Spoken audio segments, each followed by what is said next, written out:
दोस्तों, कहा जाता है कि मनुष्य के जीवन में चिंता या तनाव नाम की कोई चीज नहीं होती, सिर्फ भूख होती है। अगर आपको किसी काम प्रति चिंता है, किसी चीज प्रति चिंता है, तो आप उस काम को समाप्त करिए, आपका तनाव और चिंता समाप्त हो जाती है। हर कोई मनुष्य के जीवन में तनाव और चिंता रहता है। जिसके पास धन नहीं है उसको धन की चिंता, और जिसके पास धन है उसको और ज़्यादा धन की चिंता। जिसके पास प्रेम नहीं है उसे प्रेम की चिंता, और जिसके पास प्रेम है वह प्रेम से चिंतित रहता है। और जिसके पास कोई काम नहीं है वो काम के लिए चिंतित रहता है, और जिसके पास कोई काम है वह काम को लेकर चिंतित रहता है। इस तरह हम देखें तो इस दुनिया में हर व्यक्ति चिंता और तनाव से परेशान है। तो आइए इस कहानी में जानते हैं कि चिंता और तनाव से सदा के लिए मुक्त कैसे रहना है, चिंता और तनाव से हम कैसे बच सकते हैं। तो आइए जानते हैं इस कहानी के माध्यम से। इससे पहले अगर आप इस चैनल पर नए हैं तो इस चैनल को सब्सक्राइब जरूर कर ले। तो चलिए सुनते हैं। एक बार की बात है, एक व्यक्ति बहुत चिंता और तनाव से परेशान था। उसे लगता था कि उसके जीवन में कुछ भी नहीं है, सिर्फ चिंता ही तनाव है। उसका जब शादी नहीं हुआ था तो वह शादी को लेकर चिंतित रहता। जब शादी हो गया तो बच्चे ना होने पर चिंता, जब बच्चे हो गया तो बच्चों की शिक्षा और परिवार चलाने की तनाव और चिंता में डूबा रहता। एक दिन उसने अपने घर के पास से ही कुछ बौद्ध भिक्षु को जाते हुए देखा। उसने उन बौद्ध भिक्षु के चेहरे पर असीम शांति और खुशी, एक चमक देखा। यह देखकर उसे लगा कि एक बौद्ध भिक्षु के जीवन में कोई भी चिंता और तनाव नहीं होती। वह लोग ही है जो दुनिया में सबसे खुशी इंसान है, और वह व्यक्ति चिंता और तनाव से छुटकारा पाने के लिए वह शांति और सुख के खोजी में वह अपने घर परिवार को छोड़कर एक दिन अचानक से एक बौद्ध भिक्षु के आश्रम चला गया। लेकिन चिंता और तनाव कोई गांव या शहर तो नहीं है जिसे छोड़कर जाने से वह तनाव और चिंता नहीं सताएगी। वह जब आश्रम में रहता तो अब उसके जीवन में नए प्रकार का तनाव आने लगा, जैसे कि आश्रम के नियमों का पालन करना, गुरुदेव की आज्ञा मानना और हर रोज भिक्षा मांगने जाना। उसको इन्हीं सब बातों को लेकर अब फिर से नई प्रकार के चिंता और तनावों से वह ग्रस्त रहने लगा। उसे आश्रम के नियमों को पालन करना, गुरुदेव की आज्ञा मानना, उपदेश लेना और रोज भिक्षा मांगने जाना, इससे वह और ज्यादा तनाव में रहने लगा। एक दिन वह सोचने लगा कि मैं परिवार और बच्चे के साथ रहता तो भी तनाव होता था, और यहाँ आश्रम में भिक्षु बनकर रह रहा हूँ तो भी मैं तनाव और चिंता में ही रहता हूँ। जब दोनों जगह चिंता और तनाव ही है तो इससे अच्छा तो मैं अपने बीवी और बच्चों के साथ ही रहूँ। और वह यह सोचकर आश्रम से भाग जाने का निर्णय किया। वह एक दिन अच्छा मौका पाकर वह आश्रम से चुपके से भाग ही रहा था कि तभी पीछे से गुरुदेव वह व्यक्ति को कहा, भंते, आश्रम से जाने से पहले अपने उस तनाव और चिंता को तो तुम साथ ही लेकर जा रहे हो। उन तनाव और चिंता को इसी आश्रम में छोड़ के जाओ। तुम्हें अगर वापस जाना ही है तो तुम जरूर जा सकते हो, लेकिन तुम जैसे आए थे तनाव और चिंता को लेकर उसी प्रकार वापस लौटोगे तो यहाँ आने की क्या फायदा। तब वह व्यक्ति रोने लगता है और गुरुदेव से कहने लगता है कि गुरुदेव, क्या यह हो सकता है? ऐसा संभव है? मैं यहाँ अपने तनाव और चिंता छोड़कर जा सकता हूँ? फिर वह गुरुदेव कहते हैं कि हाँ, ऐसा संभव है, लेकिन पहले तुम्हें मेरा एक काम करना पड़ेगा। क्या तुम कर सकते हो? वह व्यक्ति कहता है, गुरुदेव, आप बोलिए तो सही, मैं जरूर उस काम को करूँगा।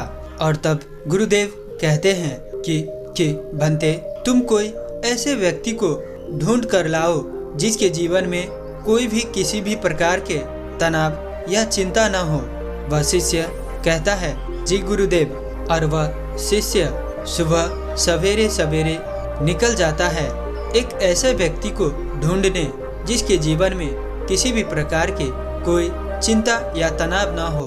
वह कई गांव और नगर नगर घूम कर सभी लोग से यह पूछते हैं। जब लोग चिंता और तनाव का नाम सुनते थे तो वह सतर्क हो जाते थे।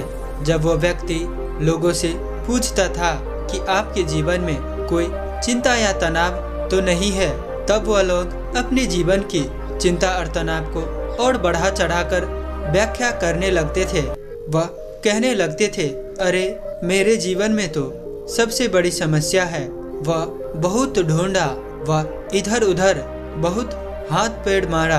अब वह काफी ज्यादा थक भी चुका था कि तभी एक व्यक्ति उनसे कहता है, अरे तुम जिस व्यक्ति को खोजना चाहते हो और वो एक ही है जो कि तनाव और चिंता से मुक्त है, एक शराबी व्यक्ति है। तुम जाकर शराबी से पूछो कि तुम्हारे जीवन में चिंता या तनाव है या नहीं, तो तुम्हें उससे जवाब मिल जाएगा। वह लोग चिंता और तनाव से मुक्त रहते हैं। तब वह व्यक्ति भागा भागा एक शराबी व्यक्ति को खोजता है और वह शराबी व्यक्ति एक हाथ में शराब था और वह लड़खड़ाते हुए रास्ते से जा रहा था। तभी वह व्यक्ति उन्हें रोका और पूछा, क्या आपके जीवन में कोई चिंता या तनाव है? तब वह शराबी व्यक्ति कहने लगा, चिंता तनाव ये किस चीज का नाम है? मैं तो इन्हें जानता भी नहीं। और शराबी की यह बात सुनकर वह व्यक्ति मन ही मन बहुत खुश होने लगा। वह सोचने लगा कि चलो इतने मशक्कत करने के बाद एक व्यक्ति तो मिला जो कि चिंता और तनाव से अपरिचित है। उनके जीवन में दूर दूर तक चिंता और तनाव के कोई नाम ही नहीं है। वह ये सोच ही रहा था कि तभी वह शराबी उससे कहता है कि क्या तुम मेरी एक मदद कर सकते हो? मैं अपनी पत्नी का सारा पैसे छीन लिया हो और अब मुझे शराब पीने के लिए पैसे नहीं है। क्या तुम मेरी मदद कर सकते हो? मुझे कुछ पैसे दे दो, मैं शराब पीऊँगा। मैं यही सोचता रहता हूँ कि मुझे शराब कैसे मिलेगा, कहाँ से मिलेगा। और वह व्यक्ति यह सुनते ही निराश और हताश हो जाता है और चुपके से वहाँ से निकल जाता है। और अब धीरे धीरे दिन ढलने लगी थी, अब शाम होने वाली थी। वह उदास और हताश होकर एक मंदिर के चबूतरे में बैठकर आराम कर रहा होता है कि तभी एक छोटा सा बच्चा वहाँ पर आता है और वह व्यक्ति से कहने लगता है कि भंते, मुझे बहुत जोरों की भूख लगी है, मुझे कृपया कुछ खाने को मिल सकता है? उसे देख वह व्यक्ति कहने लगता है कि जब इस छोटे सी नन्ही बच्चा को भी तनाव और चिंता ने नहीं छोड़ा तो हम जैसे बड़े लोगों को क्या छोड़ेगा। तभी बच्चा कहता है कि भंते, मुझे कोई तनाव और चिंता नहीं है, मुझे तो सिर्फ भूख है, क्या आपसे कुछ खाने को मिल सकता है? वह व्यक्ति अपनी भिक्षा पात्र से कुछ फल और खाने की चीज निकालकर उस बच्चा को दे देता है और वहां से भागते हुए आश्रम की ओर आता है और गुरुदेव से कहता है कि गुरुदेव क्षमा करें, यहाँ तो सभी के जीवन में चिंता और तनाव है। जिसके पास धन नहीं है वह धन के लिए चिंतित है, जिसके पास धन है वह अधिक धन के लिए चिंतित है, जिसके पास प्रेम नहीं है वह प्रेम के लिए चिंतित है और जिसके पास प्रेम है वह प्रेम से चिंतित है। उसी तरह जिसके पास काम नहीं है वह काम के लिए चिंता और तनाव में है और जिसके पास काम है वह काम से परेशान है, चिंतित है, तनाव में है। इस प्रकार कोई भी मनुष्य सुखी नहीं है, चिंता मुक्त, तनाव मुक्त नहीं है। और फिर गुरुदेव कुछ गीली लकड़ी लाकर वह व्यक्ति से कहता है, तुम इस लकड़ी में आग लगाओ। वह व्यक्ति उस गीली लकड़ी में आग लगाने की बहुत कोशिश करता है, लेकिन उसमें आग लगता ही नहीं। तब वह व्यक्ति कहता है कि यह तो गीली लकड़ी है, इसमें आग कैसे लगेगी। आगे गुरुदेव कि अब तुम बताओ, इसमें आग लगाने के लिए क्या करना पड़ेगा। तब वह व्यक्ति कहता है, इस लकड़ी को सुखाना पड़ेगा, या तो कुछ सूखी लकड़ी इकट्ठा करके लाना पड़ेगा।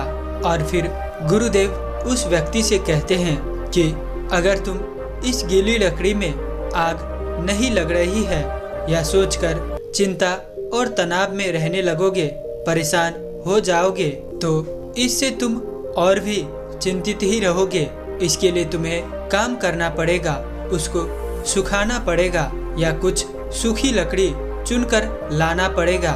इसी प्रकार इस दुनिया में तनाव और चिंता हर व्यक्ति के जीवन में होता है, और उस तनाव और चिंता का समाधान भी होता है। तनाव और चिंता के समाधान में लग जाना चाहिए। और तनाव और चिंता का एक मुख्य कारण है कि हम अधिक सोचने लगते हैं और कार्य कम करते हैं। जब हम अपने मन की सोच और कार्य में संतुलन बनाए रखते हैं, जब हम कार्य अधिक करते हैं और अनावश्यक सोच में नहीं फंसते हैं, तो हम चिंता और तनाव से मुक्त रह सकते हैं। तो दोस्तों, मेरा प्रयास यही है कि अगर आप चिंता और तनाव से मुक्त रहना चाहते हैं, तो आप सबसे पहले अपना वो कार्य करिए जो आप करना चाहते हैं, जिसके लिए आप तनाव में हैं, जिस चीज का आपको समस्या है, जो आपका समस्या है, उसका समाधान भी अवश्य होता है। समाधान करने में लग जाए। जब आपका समस्या समाधान होगा, जब आप अपने कार्य को बखूबी ढंग से करेंगे, तो आप कभी भी चिंता और तनाव से ग्रसित नहीं होंगे। तो दोस्तों, उम्मीद है कि आपको इस कहानी से जरूर कुछ न कुछ सीखने को मिला होगा। तो इसीलिए इस वीडियो को लाइक और अपने दोस्तों के साथ शेयर करना बिल्कुल मत भूलिएगा। और साथ ही साथ हमें सपोर्ट करने के लिए इस चैनल को सब्सक्राइब जरूर से करें। और कहानी में अंत तक बने रहने के लिए मैं किशन शर्मा आप सभी का दिल से बहुत बहुत धन्यवाद करता हूँ। तो मिलते हैं ऐसी कोई और नई वीडियो में। तब तक के लिए अपना ख्याल रखें। धन्यवाद।